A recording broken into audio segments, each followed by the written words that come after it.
Right, hello guys, and welcome back to the first video of 2026, and we're starting off with some heat. So first of all, please take a look at my ability energy in the bottom left hand corner. Take a look at how quickly I am getting back my class ability and my grenades. And also, while you're there, just take a look at how many buffs I have on the left of my screen. Most of the time, I will have Amplified, Void Overshield, Devour, Sever going out to enemies, Woven Mail, the list goes on. So many buffs, so much ability spam. Today, I'm going to show you exactly how to achieve this with essentially yet another iteration of a previous build that I showed, which I said would revitalize the way that you play Hunter, and I am not kidding about that. So if you end up enjoying today's build, then please be sure to leave a like and subscribe, as it really helps to support the channel. Okay, so first things first, I've actually taken off all of the ornaments on my armor because that is actually very important for you to see what is going on underneath. And you know, I kind of want to think of myself as a 4-piece Sage Protector salesman, because that's exactly what we're using here today. This is yet another build that uses the entire full 4-piece of the dungeon armor, that is the Sage Protector, the dungeon armor from Equilibrium, that is. Also alongside the Mothkeeper's Wraps exotic on a Strand Hunter. So let's do things one at a time. First of all, why are we using this armor set? So if I get rid of my abilities here, the first 2-piece of the armor set basically going to let you recharge them pretty quickly with sword damage. So as you can see in the bottom left hand corner, I'm getting my grenade and my class ability back pretty frequently.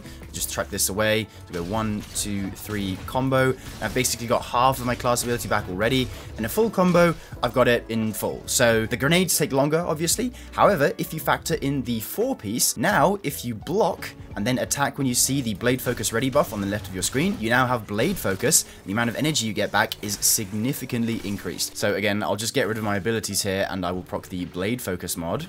1, 2, 3, and we've got our class ability instantly. We've got 1 grenade, then 1, 2, 3 combo. Got the class ability back, then the grenade. That is basically how the armor set works, if you didn't know already. So that is why we're using the full 4-piece, because the amount of energy you get back is actually rather significant, and for a build that has pretty spammy abilities, like with Mothkeeper's Wraps, it is rather beneficial. You can still use this build with the 2-piece only if you would like to go for a different 2-piece, like Ferropotent or Texec, for example, but I think the 4-piece is just a lot better and a lot more fun here. So that is the first thing. The second is obviously going to be Mothkeeper's Wraps. This exotic states that your grenade becomes a cage of loyal moths that release on impact and fly towards the nearest target or ally. If they reach a target, they detonate in a blinding explosion. Very important, remember that, because that is an arc keyword. If they reach an ally, the moth grants your ally a Void Overshield. So that is actually quite good, because this is going to allow some synergies with the artifact and also later bolt charge through the artifact. So essentially, if I just throw the moth down at my feet, one of them will become Void Overshield, another will become arc and just go and damage Carl, and it will apply blind. So that is going to be very important when we talk about the artifact. Remember that later. It is essentially going to be a dual purpose grenade. We get 2 of them. It is going to heal us, and it is also going to go out and deal some damage. And we're going to be getting them back very quickly, obviously, because of the Sage Protector set. So we are going to be pairing that with the Strand Hunter. Now, the reason for this is because it is going to be a very easy way for us to get a lot of damage resistance, and it's also just really fun if paired with our aspect selection. So for the class ability, taking Marksman Dodge, we don't care about melee energy at all, so we're not taking Gambler, because we are actually never going to be using our Threaded Spike, because if you weren't able to tell, this build is very focused around the Praxic Blade, because we're going to be using that 24/7. Grenade also doesn't matter. I don't know if the cooldown of the moths is affected by the one you choose, so I've just gone for Grapple because it has the lowest cooldown. Then for the aspects, the first one we have is Ensnaring Slam. Now, if you didn't know, Ensnaring Slam got a change in, I believe, Ashen Iron, where it now gives you a varying duration of Woven Mail based on the number of targets that you suspend with the ability. And actually, one enemy suspended gives you 4 seconds of Woven Mail. So if you take a look here, if I was to suspend a very large group of enemies,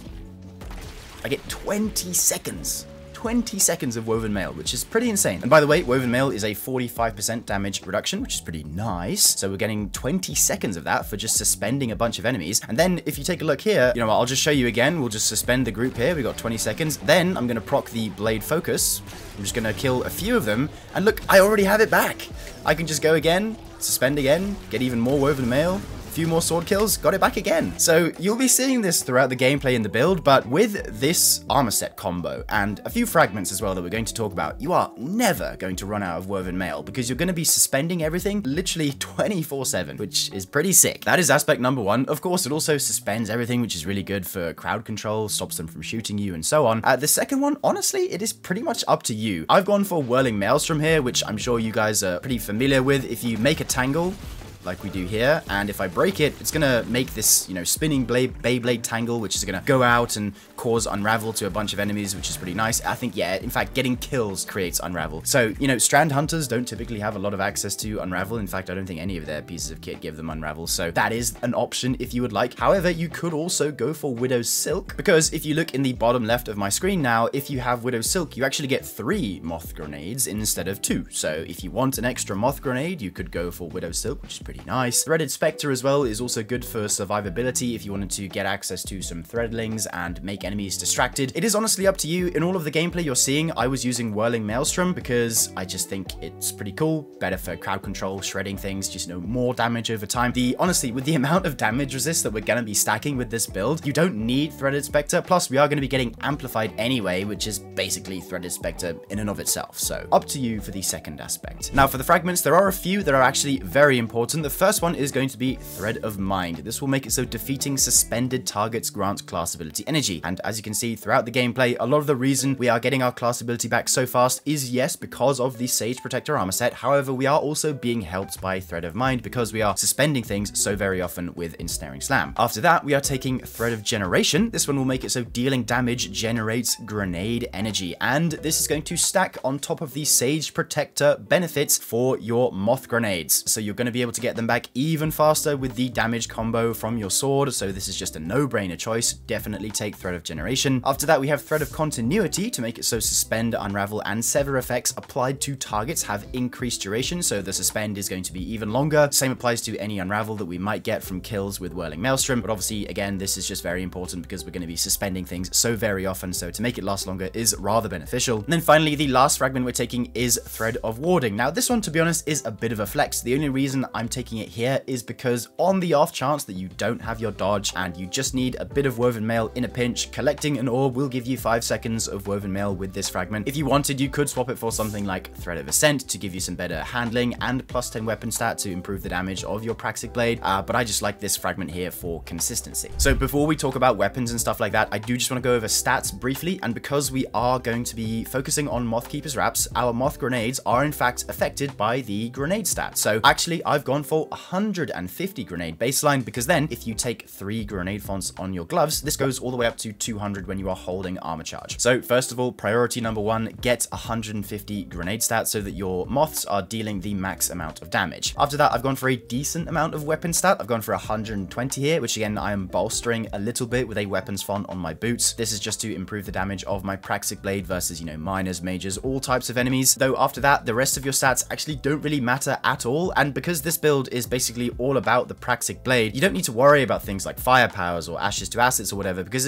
as you can see on my helmet here, I have 2 super fonts, which puts my 55 all the way up to 95. I've also gone for 66 class. I have a class font, which puts me up to 86. That's going to increase the amount of class ability energy we get back when we get kills with Thread of Mind. But essentially, the only thing that you really need to worry about with this build, if I had to kind of simplify it, is get 150 grenade, then reserve 3 fonts to get that up to 200, then go for high weapons to improve the damage of your sword, then a little bit of class, a little bit of super that you can top off with fonts. So in terms of the armor pieces that I use to get this stat distribution, my helmet is a gunner with a tertiary stat in melee. My Mothkeeper's Wraps are grenadier with a tertiary stat in weapons. My chest piece is gunner with a tertiary stat in class. My boots are also gunner with a tertiary stat in super. And finally, my class item is bulwark with a tertiary stat in weapons. But your stats could probably be a lot better if you farmed better dungeon armor, because mine is not amazing at the moment. So weapons wise, the only one that matters for this build is going to be the Praxic Blade, because we are going to be using it 24/7. It is going to be the enabler of a lot of things for this build, and it's also going to help us with survivability and some unique interactions with artifact perks, which we will get into. So how have I built it? First, we are going with the offensive form. This is the form that you can earn from the dungeon questline. This is going to increase your damage versus bosses and mini bosses by 16%. So if you're ever facing against champions or chunkier targets, this is going to help you deal more damage to them. It also gives you ammo back for landing rapid attacks, which is pretty good. Forceful Blade 3 to max out the impact. I've also gone for the Impact Core, which on a Strand subclass is actually going to allow me to sever any enemy that I hit, which is going to reduce their outgoing damage by 40%, which is pretty good. Then finally, the Hyperblade Catalyst, because this one is going to make it so reflecting shots causes you to become amplified, which, as we all know, is going to make it so enemies are less accurate when targeting you and give you a free 15% damage resistance. Plus, it gives you the Eager Edge Sword Lunge, which is pretty good. But it's mainly there for the Amplified because Amplified is bloody overpowered. Also, Green Crystal, because it's a Strand build. Come on, gotta go with the Green Crystal. The rest of your weapons don't matter at all. It's literally just the Praxic Blade. So, Artifact Synergy. I've been teasing you guys with a very particular synergy that is actually very cool. That is to do with Dielectric. So, Dielectric says defeating arc debuff targets grants Bolt Charge. Rapidly defeating arc debuff targets spawns an orb of power and heals a small portion of health. What does Mothkeeper's Wraps do with the arc moth? Yes, it blinds an enemy, which counts as an arc debuff. So if I spawn in these major enemies here and I chuck one moth at them,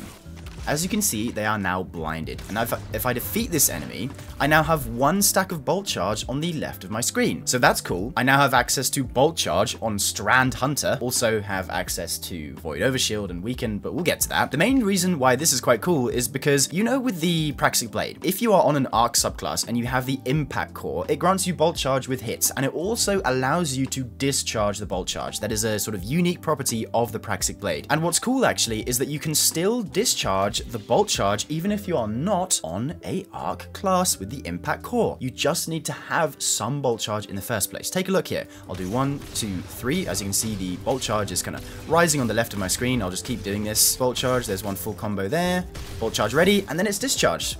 There you go. So this build is on Strand, yes, but because we have Moth Keepers, we are going to be spreading blind to a bunch of enemies, therefore triggering Dielectric and letting us trigger Bolt Charge detonations with our Praxic Blade, which is pretty cool. Really like this synergy, and I think it works so well to make this build even more lethal. That is part 1 of 2 of the main synergies. After that, we want to take Kinetic Synthesis to, basically keep the ammo of our Praxic Blade topped up. That's a no-brainer. Also go with Combination Argent Blade and Sword Storm combo to improve the damage of our sword. Those are no-brainers. After that, though, we are going to be taking Power from Pain, Singularity Blade, and Void Infestation, because all 3 of those are going to allow us to get Devour on this build. Devour on Strand Hunter, Bolt Charge on Strand Hunter, it never ends. So getting Devour on this build is literally as simple as throwing a moth at your feet. One of them will become Void to give you Overshield. Now every kill that I get is going to spawn the Weakening Seeker. It's also going to be applying Weaken, and there we go, I have Devour. All I had to do was get 1 kill. Granted, this is the firing range, so in any harder content, you'll actually have to kill the enemies yourself. It's just such an easy way of getting a Devour loop going. All you need to do is throw them off, do what you'd normally do. You won't even notice it in the background. So that's why, like I said at the beginning of the video, you are on Strand. You have Woven, you have Amplified, you have Void Overshield, you have Devour. You also have Bolt Charge going off in the background. It feels like it's taking little pieces from every single other subclass in the game and just meshing them into one build that just feels really great to play. You've probably seen it from the gameplay in the background, but it's very difficult to die. You deal a lot of damage, especially to high health targets because of the offensive form on the Praxic Blade, and it's just a ton of fun. The lunge distance you get from the 4-piece Sage Protector is also really fun to mess with. And when was the last time you used a Mothkeeper's Wraps build? Let's be real, it's just very fun. If you've still got grinding left to do for Renegades and stuff like that, and you are a Hunter player, I'd very much recommend trying out this build. So let's wrap things up with the armor mods. Starting on the helmet, we've gone for 2 super fonts, which is going to take my super stat from 55 to 95. Again, doesn't really matter what you use in this slot. Could go for a Dynamo if you wanted, if your super stat was slightly better. Kinetic Siphon, very important to make orbs with the Praxic Blade. Then for the gloves or Moth Keepers, I've gone for 3 grenade fonts. Now the reason for that is because our natural stat is 150, taking us all the way up to 200 whenever we're holding armor charge. Chest piece, doesn't matter. Then for the boots, we have stacks on stacks to get 2 armor charges every time we collect an orb, increasing the duration of our fonts. 1 weapon font to give us plus 20 weapon stat, and then an innovation to get a little bit more grenade energy. Then finally for the class item, I have time dilation to improve the length of the fonts, 1 class font again to boost the stats, and powerful attraction, because powerful attraction does work with the Strand Dive. That was changed, I believe, in the Edge of Fate, so those 2 do work together now, which is pretty nice. Now, as far as the optimal gameplay loop for this build is concerned, basically all you want to do is run in there, use your dive, get your Woven Mail going, block with your sword to trigger the Blade Focus perk, and then just kill everything, get your moths back, keep throwing them, get Devour, get Bolt Charge, everything,